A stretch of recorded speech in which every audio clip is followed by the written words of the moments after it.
مسلمانوں کو یہ پتہ ہی نہیں کہ اللہ نے نماز فرض کیوں کی ہے۔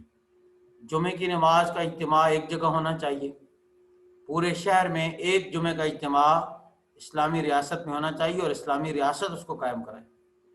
عید کا اجتماع ایک ہونا چاہیے جس میں مسلمان اپنی شاندار قوت اور طاقت کا مظاہرہ کریں، لیکن ہمیں افسوس کے ساتھ یہ بات آج کہنا پڑتی ہے، یہ پہلی چیز ہم سے نکل گئی جس کی وجہ سے ہمارا رعب پوری دنیا پر نہیں رہا۔ قرآن مجید میں اللہ تعالیٰ نے خود ارشاد فرمایا ہے، سنلقی فی قلوب الذین کفروا الرعب، ہم کافروں کے دلوں میں مسلمانوں کا رعب ڈال دیں گے۔ رسول اللہ صلی اللہ علیہ وسلم نے صحیح حدیث میں ارشاد فرمایا، نصرت بالرعب مسیرتین، اللہ تعالیٰ نے 2 مہینوں کی مسافت پر ہمارا رعب کافروں کے دلوں میں ڈال دیا اور اس طرح ہماری مدد کی گئی ہے۔ آج مسلمانوں کا رعب اور دبدبہ اس لیے نہیں ہے، مسلمان آپس میں دست و گریبان ہیں۔ آپ اپنے پورے ملک میں دیکھیں اور ہم مختلف چھوٹے چھوٹے فرقوں میں بٹ گئے ہیں، چھوٹی چھوٹی جماعتوں میں بٹ گئے ہیں، پھر فرقوں کے آگے مزید فرقے، پھر ان فرقوں کے آگے مزید فرقے، یعنی پاکستان میں اس وقت 285 ریلیجس مسلمانوں کی جماعتیں ہیں، مذہبی جماعتیں جو رجسٹر ہیں گورنمنٹ کے پاس، 285 فرقے مسلمانوں کے اس وقت رجسٹر ہیں۔ اور عجیب بات یہ ہے، ہر فرقہ تقریباً دوسرے فرقے کو کافر کہتا ہے۔ مسلمانوں کا شرازہ بکھر گیا ہے۔ ایک شہر کے اندر اگر 150 مساجد ہے تو 150 مساجد پہ نماز جمعہ ادا کی جا رہی ہے۔ اتحاد اتفاق کی جو عملی پریکٹیکل صورت تھی، اس پریکٹیکل صورت پہ ہم نے عمل نہیں کیا، نتیجہ نکل آیا۔ یا آپ سمجھیں کہ وقیم الصلاۃ کا حکم یہاں پر کیوں دیا جا رہا ہے، پیچھے ذکر کریں، دیکھیں آپ، میں اس لیے کہتا ہوں قرآن مجید کو سمجھ کے پڑھنا چاہیے۔ قرآن مجید کی آیت ہے، والذین اذا ذکروا بآیات ربہم لم یخروا علیہا صما وعمیانا، سورۃ نور کے اندر آتی ہے۔ میرا ارادہ ہے کہ میں آپ کو ساتھ قرآن مجید کے آیات کا بھی وزٹ کراؤں، جن آیات کے میں حوالے دیتا ہوں۔ یہ قرآن مجید میں اللہ تعالیٰ نے سورۃ فرقان کی آیت ہے۔ سورۃ فرقان میں اللہ تعالیٰ نے عباد الرحمن کے اوصاف ذکر کیے، ان اوصاف میں اللہ تعالیٰ نے یہ ذکر کیا، عباد الرحمن وہ لوگ ہیں جب اللہ کی آیات ان پر پڑھی جاتی ہیں تو اندھے اور بہرے ہو کر نہیں گر پڑتے بلکہ غور و فکر کرتے ہیں۔ والذین اذا ذکروا بآیات ربہم، اور وہ لوگ جب نصیحت کی جاتے ہیں اپنے رب کی آیات کے ساتھ، لم یخروا نہیں گر پڑتے ان پر، صم وعمیانا بہرے ہو کر اور اندھے ہو کر، سم بہرا، سم بکمن آپ نے پڑھا، یون، یہ یون سے امیان ہے اور سمن سے سمن ہے، بہرے اور اندھے ہو کر گر نہیں پڑتے بلکہ وہ غور و فکر کرتے ہیں اللہ کی آیات میں، وہ سوچتے ہیں، جیسے اللہ تعالیٰ نے سورۃ آل عمران میں بتایا ہم کو، سورۃ آل عمران کی آیت نمبر 191 میں بتایا، الذین یذکرون اللہ قیاما وقعودا وعلی جنوبہم، جو اللہ کو یاد کرتے ہیں کھڑے بیٹھے، اپنے پہلو کے بال لیٹے، غور و فکر کرتے ہیں زمین و آسمان کی پیدائش میں، پھر کہتے ہیں ہمارے پروردگار تو نے یہ فضول نہیں بنایا، تو پاک ہے، ہم کو آگ کے عذاب سے بچا۔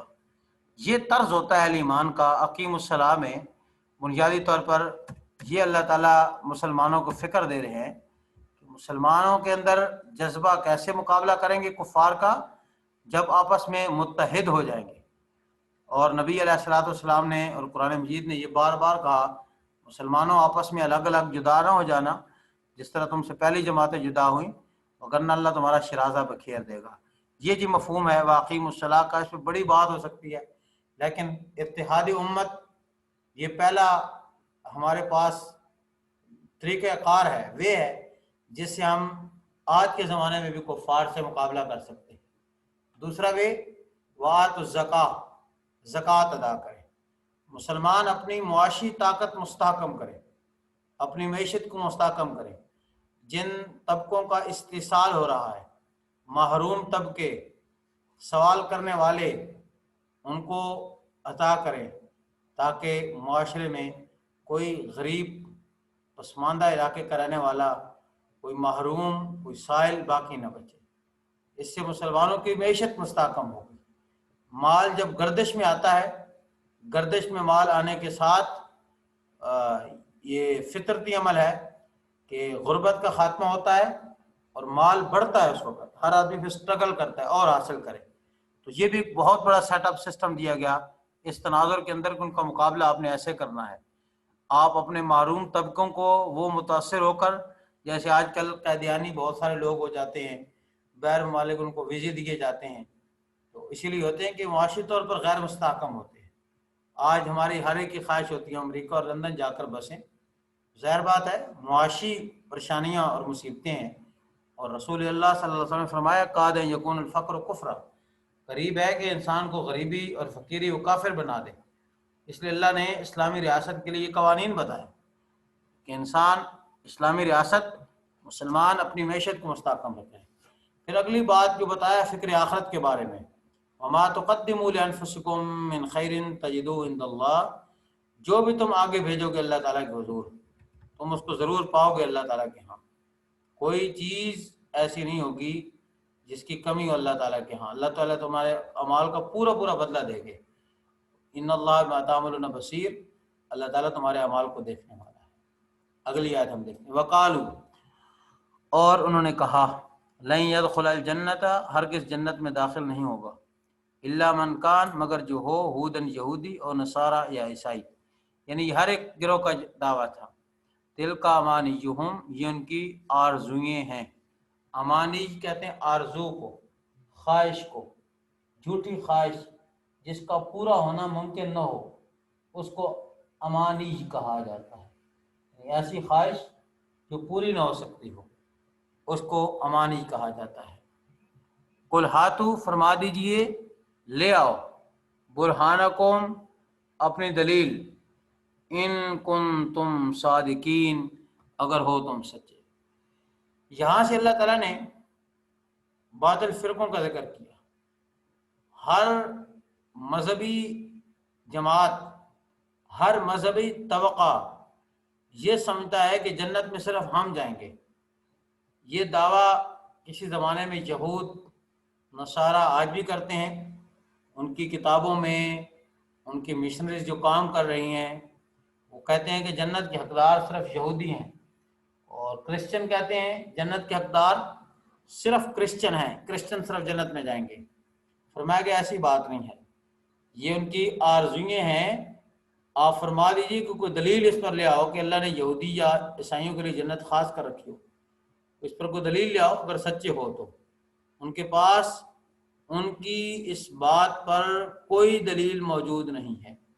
آگے فرمایا بلا من اسلم، بلکہ جس نے سپرد کر دیا اپنے آپ کو، وجہو کا لغوی معنی ہے اپنا چہرہ، یہاں مراد ہے اپنے آپ کو، جس نے سپرد کر دیا، سونپ دیا اپنا چہرہ اللہ کے لیے، وہ محسن، اس حال میں کہ وہ احسان کرنے والا ہے، نیکی کرنے والا ہے، فلہو، بس اس کے لیے، اجرہ، اس کا اجر، عند ربی، اس کے رب کے ہاں ہے، ولا خوف علیہم، نہ اس پر کوئی خوف ہوگا اور نہ وہ غمگین ہوں گے۔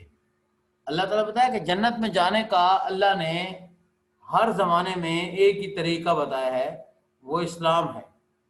ان الدین عند اللہ الاسلام، دین اللہ کے ہاں اسلام ہے، دین اللہ کے ہاں اسلام ہے، اور جو اسلام دین ہے وہ دین رسالت مآب صلی اللہ علیہ وسلم کو بتایا گیا۔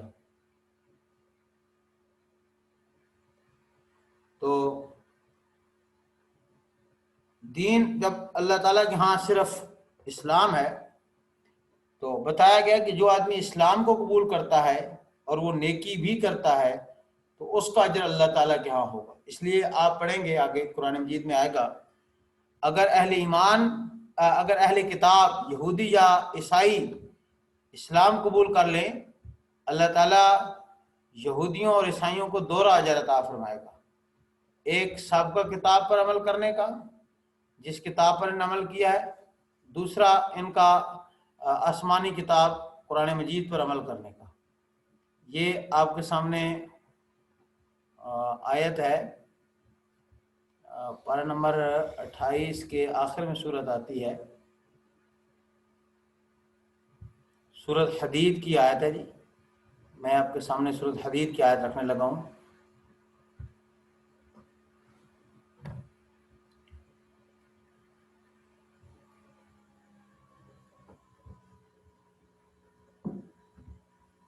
یہ آیت آپ کے پاس ہے.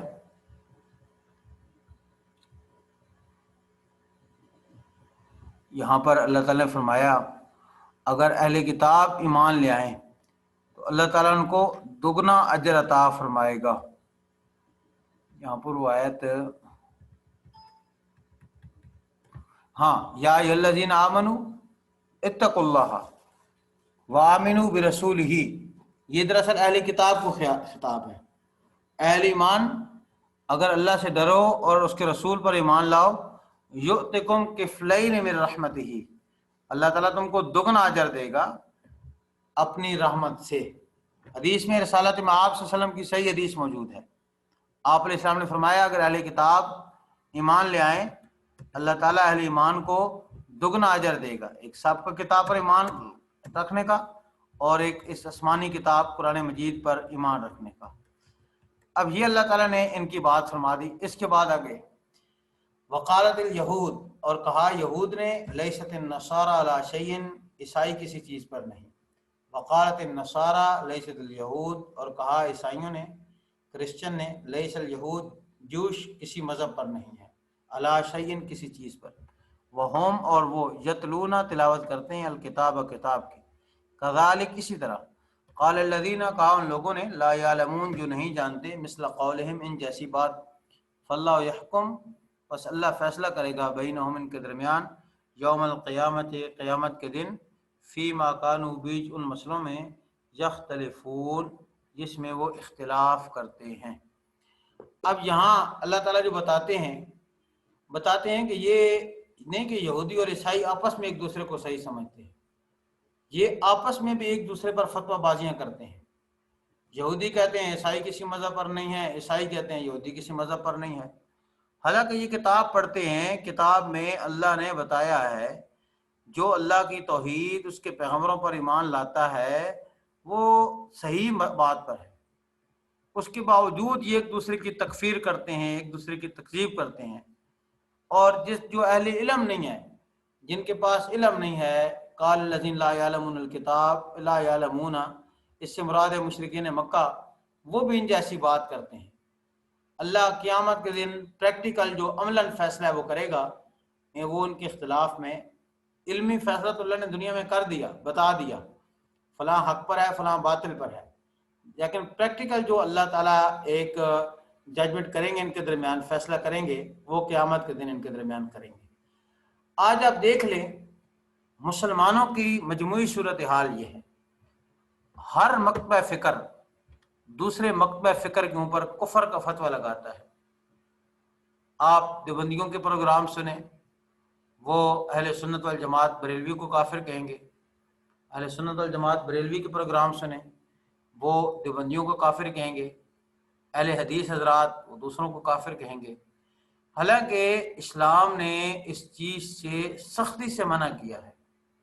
کسی مسلمان کو حق نہیں پہنچتا کسی کلمہ گو کلمہ پڑھنے والے کو کافر کہے، کوئی حق نہیں پہنچتا کسی مسلمان کو.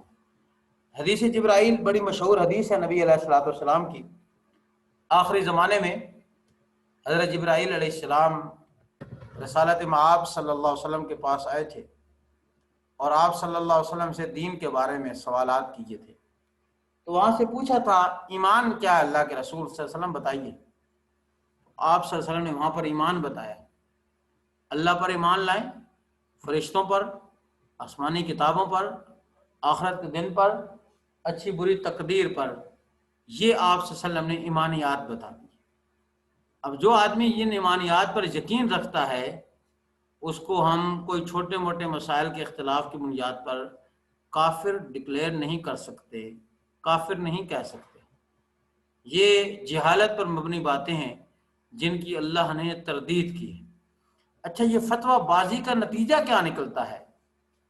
جب ایک مسلمان دوسرے پر فتویٰ لگائیں گے تو اس کا رزلٹ اور آؤٹ پٹ کیا نکلے گی اگلی آیت میں بتائی، ومن اظلم، اور کون بڑا ظالم ہے، من یسل میں لفظ ہے، من کا معنی سے، من کا معنی شخص سے، منع جو روکتا ہے، مساجد اللہ اللہ کی مسجدوں سے، این یذکر یہ کہ ذکر کیا جائے، فیہا اس مساجد میں، اسمہ اس اللہ کا نام، وسعا اور کوشش کرتا ہے، فی خرابہا ان کے خراب کرنے میں، ان کو ویران کرنے میں، ان کو برباد کرنے میں، اولئک یہی لوگ، ما کان لہم نہیں تھا ان کے لیے مناسب، ان یدخلوہا یہ کہ وہ داخل ہوتے ان مساجد میں، الا خائفین مگر ڈرنے والے، یہ کام انہوں نے نہیں کیا، یہ وسعا فی خرابہا کوشش کرتے اس کو خراب کرنے کے لیے، یہ اگلا لہم فی الدنیا، یہ اس کا تعلق اس کے ساتھ ہے، یہ اولئک ما کان لہم ان یدخلوا الا خائفین، اس کی ہماری قرآن مجید کی ٹرمز کے اندر کہتے ہیں جملہ معترضہ، لکھتا ہوں، جملہ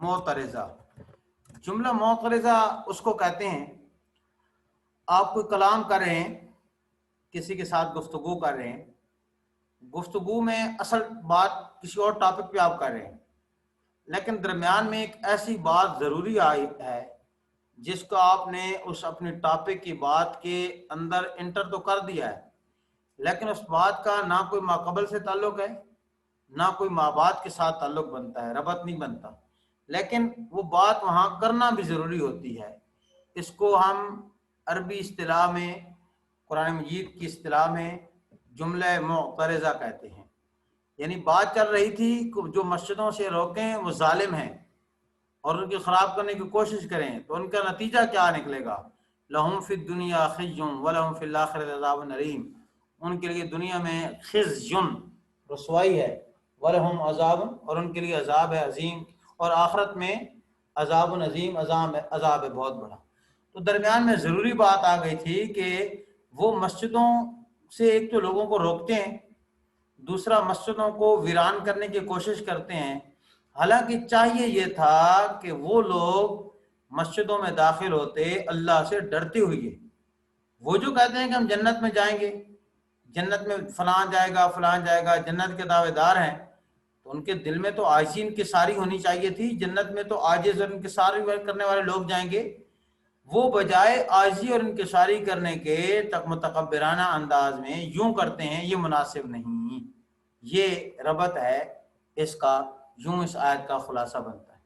اچھا آج بھی آپ دیکھ لیں، جب فرقہ واریت شروع ہمارے ملک میں ہوئی، ایک دوسرے پر لوگوں نے فتویٰ لگانے شروع کر دیے، تو اب یہ ہے کہ مسجدوں کے باہر لکھا ہوتا ہے یہ فلاں فرقے کی مسجد ہے، اس میں دوسرے فرقے کا بندہ داخل نہیں ہو سکتا، یہ فلاں فرقے کی مسجد ہے، حالانکہ مسجد پبلک کا ادارہ ہوتا ہے، ہر مسجد میں ہر مسلمان کو نماز پڑھنے کا حق ہوتا ہے، اس میں ہر مسلمان جا کر اگر جماعت پہلی ہو چکی ہے دوسری اپنی کرا سکتا ہوتا ہے۔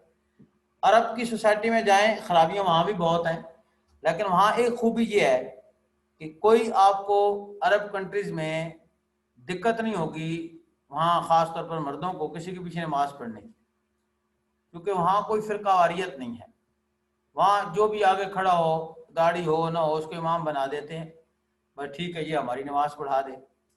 ہمارے بر صغیر میں جب تک مولوی صاحب مسجد مسلح پر نہ آئے لوگ نماز نہیں پڑھاتے، الگ الگ پڑھ کے گھر چلے جائیں گے، اور ایک مسلک کی مسجد میں دوسرے مسلک کے آدمی کو نماز پڑھانے کی اجازت نہیں دیتے، ایک مسجد میں ایک مسلک کا اگر ممبر امام صاحب جو عالم خطاب فرماتے ہیں، دوسرے مسلک کے عالم کو خطاب کرنے کی اجازت نہیں دی جاتی، یہ زمرے کے اندر آتا ہے، ومن اظلم ممن منع مساجد اللہ ان یذکر فیہ اسمہ وسعی فی خرابہا۔ اسی وجہ سے دیکھیں مسجدوں میں اب دین کا کام نہیں ہوتا، فرقہ واریت کا کام ہوتا ہے، چاہیے یہ تھا لوگوں کو اللہ کی کتاب سکھاتے، لوگوں کے دل کے اندر کوئی آخرت کا خوف پیدا کرتے، لوگوں کے اخلاق صحیح کرتے، لوگوں میں سچ پیدا ہوتا، آج آپ کو بازاروں میں جو بار بار مثالیں دی جاتی ہیں کہ پاکستان کی کسی منڈی سے آپ کو کوئی چیز 1 نمبر نہیں ملتی،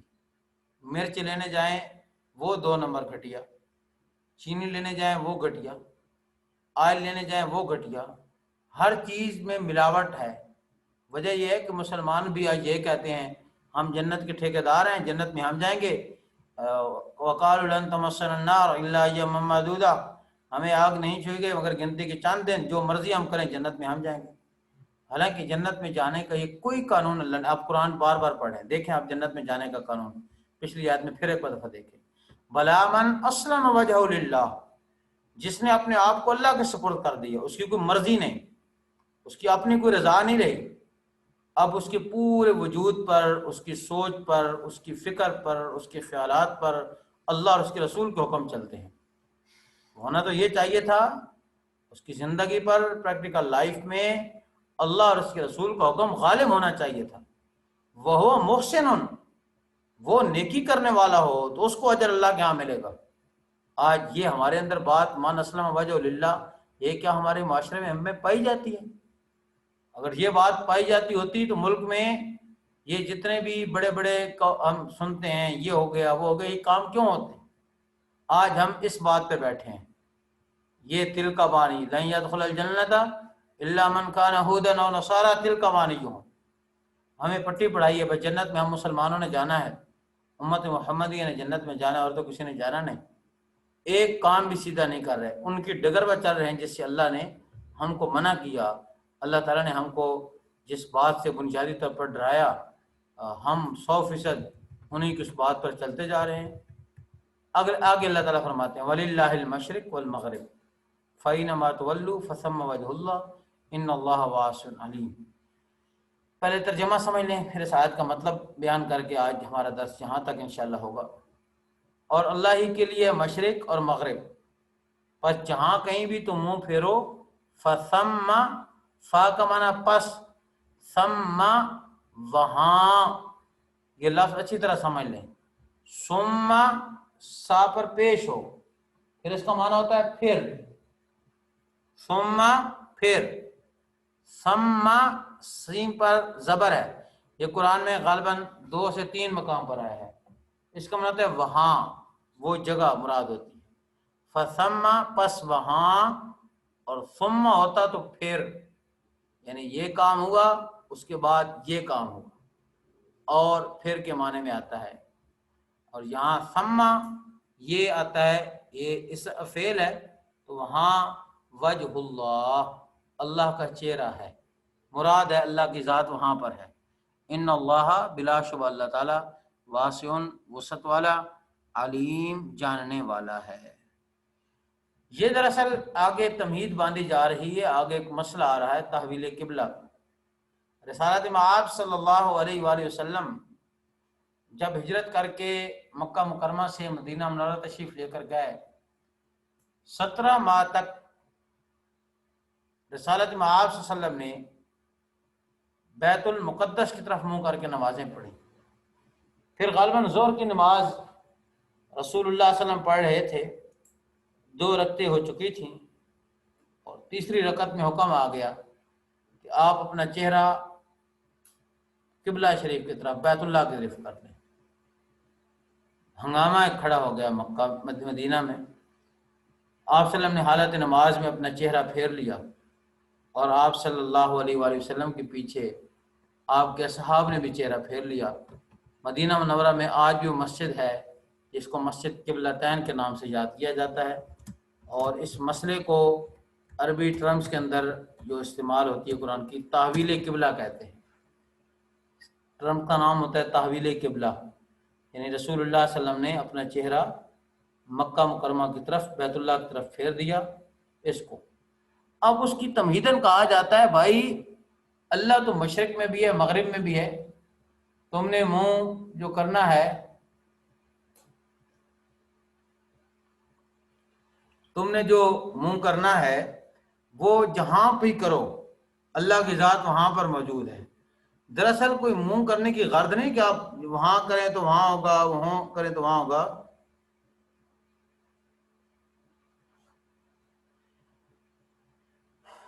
یہ کوئی ایسی بات نہیں ہے، بلکہ آپ اپنے رخ چہرے کا مشرق مغرب کی طرف کریں، اللہ ہی وہاں پر موجود ہوگا۔ دراصل ہم تو اللہ کے حکم کے پابند ہیں۔ اب تک اس نے کہا فلسطین کی طرف بیت المقدس کو اپنا قبلہ بناؤ، ہم نے بیت اللہ کو اپنا قبلہ بنائے رکھا۔ اب اس کا حکم آ گیا ہے کہ تم اپنا قبلہ بیت اللہ شریف کو بناؤ، ہم نے اس کے حکم کو مان لیا، تو ہم نے اپنا جو قبلہ ہے وہ بیت اللہ شریف کو بنا لیا، لہذا ہم اپنا اللہ کے حکم کے پابند ہیں، ایسی کوئی بات نہیں۔ تو اللہ ہر طرف موجود ہے۔ آج کا ہمارا درس یہاں تک ہے۔ اگر کسی کو کوئی کویسچن ہے تو وہ اپنا کویسچن کر سکتا ہے۔